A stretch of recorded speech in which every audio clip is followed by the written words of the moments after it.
नमस्कार।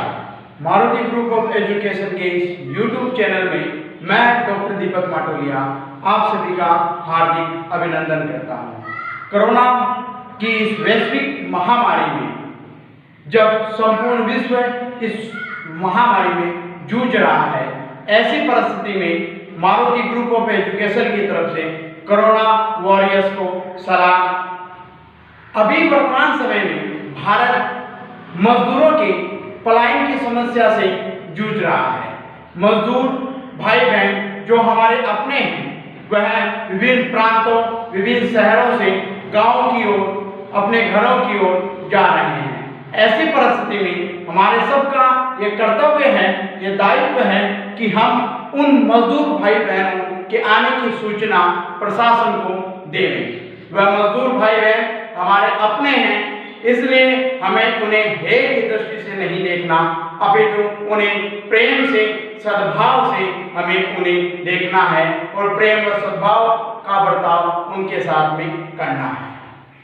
मेरे पिछले जो वीडियो था उसमें मैंने लोकसभा के संदर्भ में व राज्यसभा के संदर्भ में चर्चा जो की थी, अब हम उसी को आगे बढ़ाने का प्रयास कर रहे हैं।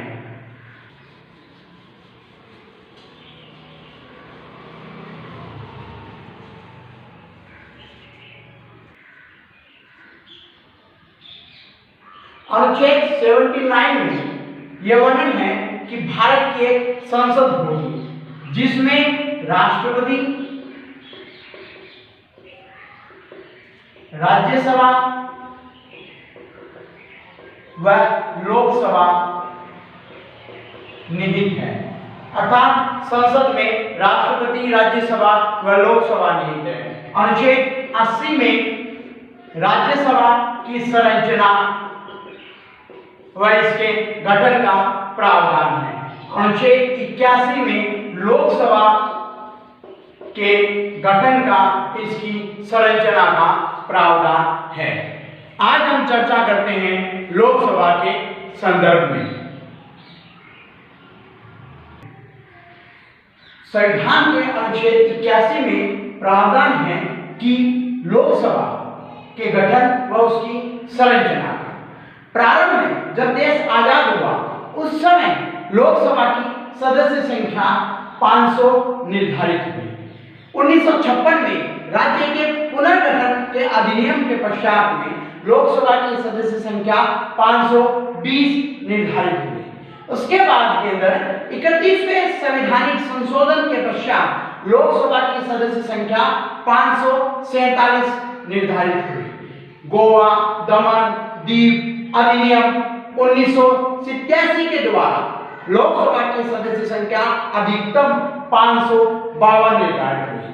अतः हम कह सकते हैं कि वर्तमान संविधान में यह प्रावधान है कि लोकसभा की अधिकतम सदस्य संख्या 552 हो सकती है, जिसमें से 530 सदस्य हैं वह राज्यों से निर्वाचित होते हैं, 20 सदस्य केंद्र शासित प्रदेशों से व 2 सदस्य आंग्ल भारतीय को राष्ट्रपति द्वारा मनोनीत किया जा सकता है। लेकिन वर्तमान समय में यह है 552 है सैद्धांतिक संख्या, लेकिन वर्तमान समय के अंदर लोकसभा की कुल सदस्य संख्या 545 है, जिसमें से 530 सदस्य है वह राज्यों से निर्वाचित होते हैं, 13 सदस्य संघ शासित प्रदेशों से व 2 सदस्य है वह आंग्ल भारतीयों का निर्वाचन किया जाता है।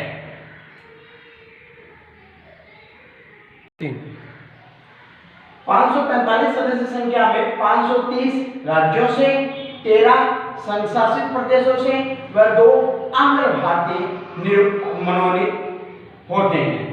तो इस प्रकार से जहां पर 530 व 13 संख्या है वह निर्वाचित सदस्यों की है, वह 2 संख्या है वह मनोनीत सदस्यों की है। लेकिन अगस्त 2019 में जम्मू व कश्मीर के संदर्भ में जो अनुच्छेद 370 को हटाने के संदर्भ में जो प्रावधान किया गया, उसके पश्चात में वर्तमान समय में 524 सदस्य राज्यों से निर्वाचित है 13 सदस्य है वह संघ शासित प्रदेशों से निर्वाचित है, वह 2 सदस्य है वह आंग्ल भारतीय है, वह मनोनीत है। वर्तमान समय में यदि हम देखें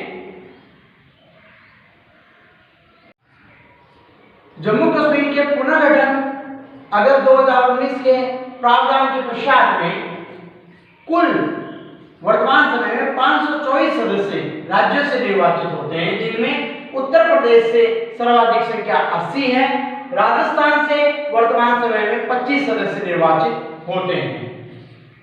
संघ शासित प्रदेशों से जम्मू कश्मीर को शामिल करने के पश्चात में कुल 13 सदस्य है वह निर्वाचित होते हैं, जिनमें से दिल्ली से 7 सदस्य, जम्मू कश्मीर से 6 व अन्य संघ शासित प्रदेशों से एक सदस्य निर्वाचित होते हैं।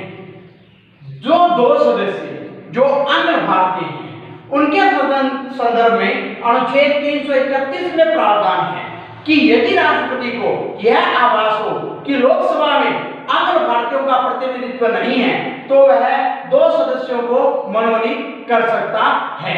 आंग्ल भारतीय वह व्यक्ति होता है जिसके पिता या पुरुष संतति के संदर्भ में जो यूरोपीय मूल का हो, अर्थात जिसका पिता या अन्य पिता से संदर्भित परपिता आदि यूरोपीय मूल का हो, वह आंग्ल भारतीय होता है।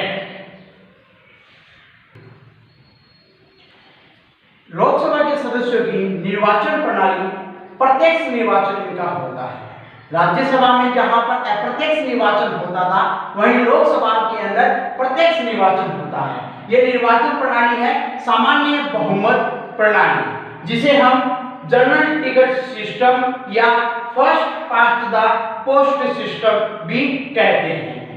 ब्रिटेन की संसद के संदर्भ में वहां के लोक सदन के सदस्यों का भी निर्वाचन इसी निर्वाचन प्रणाली से होता है। इस निर्वाचन प्रणाली के आधार पर भारत में आम व्यक्ति, जनरल व्यक्ति जो वयस्क है वह लोकसभा के सदस्यों के संदर्भ में मतदान कर सकता है।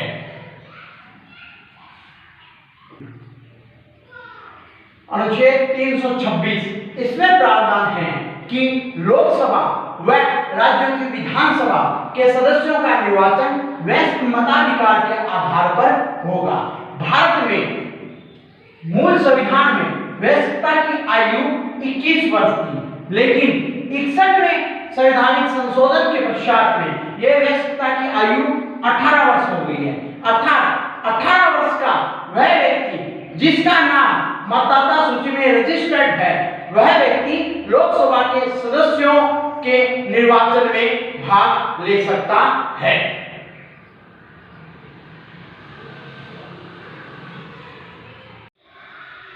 राज्यों की में लोकसभा के लिए कितनी सीटें होंगी, इसके संदर्भ में निर्धारण करने की व्यवस्था अनुच्छेद 82 में की गई है। अनुच्छेद 82 में यह प्रावधान है कि समय समय पर जनगणना के पश्चात में परिसीमन आयोग का गठन किया जाएगा।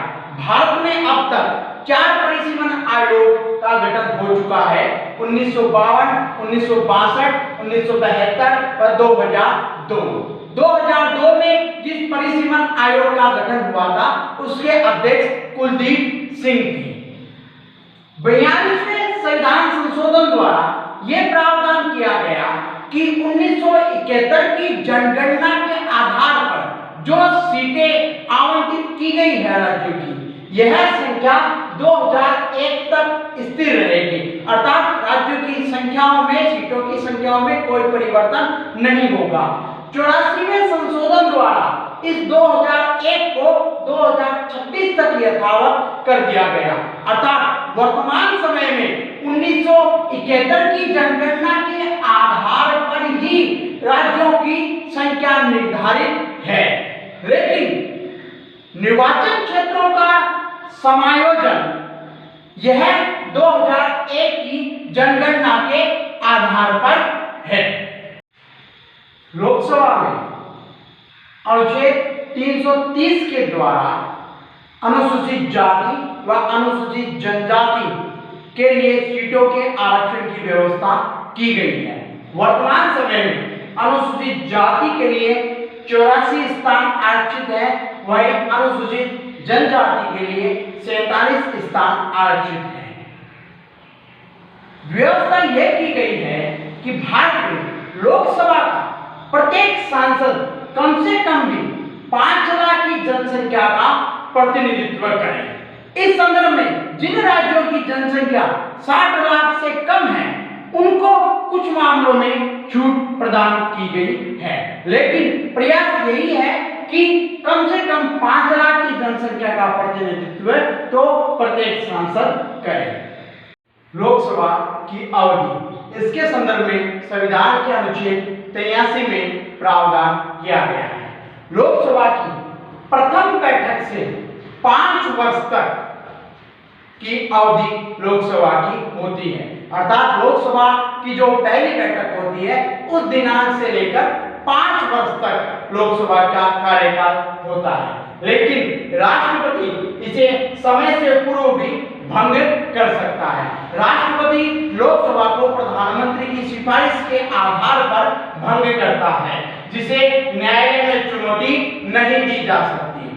अब तक 9 बार अर्थात 9 लोकसभा को राष्ट्रपति समय से पूर्व भंग कर चुका है।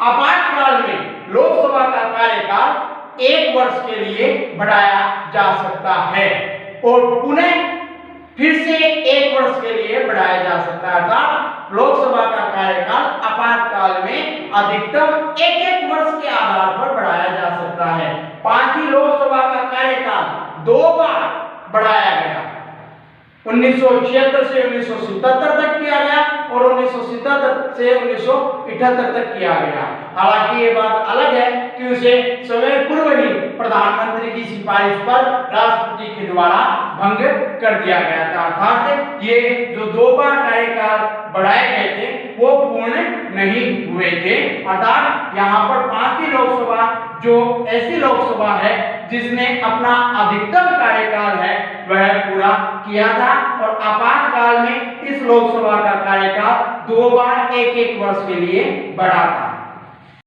लोकसभा का सदस्य बनने के लिए योग्यता क्या होनी चाहिए?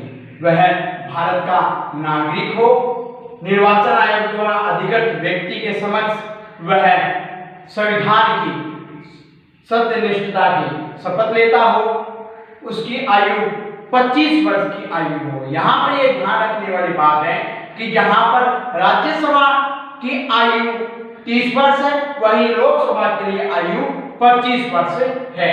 वह अन्य अर्हताएं जो संसद निर्धारित करे वह उसके पास में होनी चाहिए। निरर्हताओं की जब बात करें अर्थात क्या योग्यताएं नहीं होनी चाहिए तो वह पागल नहीं होना चाहिए, वह दिवालिया नहीं होना चाहिए, वह किसी लाभ के पद पर आसीन नहीं होना चाहिए। यह राज्यसभा लोकसभा के सदस्य की योग्यता व अयोग्यता या निरर्हताएं है। लोकसभा के पदाधिकारियों की बात करें तो अनुच्छेद 93 में इसका प्रावधान है। लोकसभा अध्यक्ष व उपाध्यक्ष।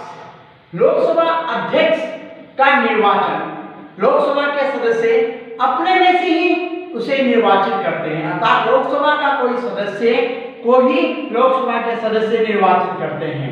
लोकसभा के अध्यक्ष के निर्वाचन के संदर्भ में राष्ट्रपति अधिसूचना जारी करता है। लोकसभा के अध्यक्ष का कार्यकाल अगली लोकसभा अर्थात जो लोकसभा जिस लोकसभा का अध्यक्ष है वह भंग होने के पश्चात में भी अगली लोकसभा की पहली बैठक से पूर्व तक उसका कार्यकाल होता है। लोकसभा अध्यक्ष को हटाने की प्रक्रिया 14 दिनों की सूचना के आधार पर बहुमत के द्वारा लोकसभा के अध्यक्ष को हटाया जा सकता है। लोकसभा का अध्यक्ष अपना इस्तीफा अपना त्याग पत्र लोकसभा के उपाध्यक्ष को देता है व लोकसभा का उपाध्यक्ष अपना त्याग पत्र है लोकसभा के अध्यक्ष को देता है। यहाँ पे यह बात ध्यान में करने योग्य बात है कि राज्यसभा का अध्यक्ष या सभापति अपना इस्तीफा अर्थात वह उपराष्ट्रपति होता है तो वह अपना त्याग पत्र राष्ट्रपति को देता है, वह राज्यसभा का उपाध्यक्ष अपना त्याग पत्र उपराष्ट्रपति अर्थात राज्यसभा के अध्यक्ष को देता है, लेकिन लोकसभा का अध्यक्ष अपना त्याग पत्र उपाध्यक्ष को, वो उपाध्यक्ष अपना त्याग पत्र लोकसभा के अध्यक्ष को देता है। लोकसभा अध्यक्ष के कार्य हम देखें तो सामान्य तौर पर वह दल बदल के आधार पर, दल बदल से संबंधित जो भी निर्णय लिया जाता है कि किस सदस्य ने दल बदल किया है, तो क्या वह दल बदल कानून के तहत आता है, क्या उसकी सदस्यता रद्द की जाए, इसके संदर्भ में जो भी निर्णय लिया जाता है वह लोकसभा अध्यक्ष के द्वारा लिया जाता है। कौन सा विधेयक धन विधेयक है, कौन सा विधेयक धन विधेयक नहीं है, इसके संदर्भ में भी लोकसभा अध्यक्ष ही निर्धारित करता है। जब किसी साधारण विधेयक के ऊपर दोनों सदनों में आपस में टकराव हो जाए तो ऐसी परिस्थिति में अनुच्छेद 108 के तहत संसद की संयुक्त बैठक का आयोजन होता है, जिसकी अध्यक्षता भी लोकसभा अध्यक्ष ही करता है।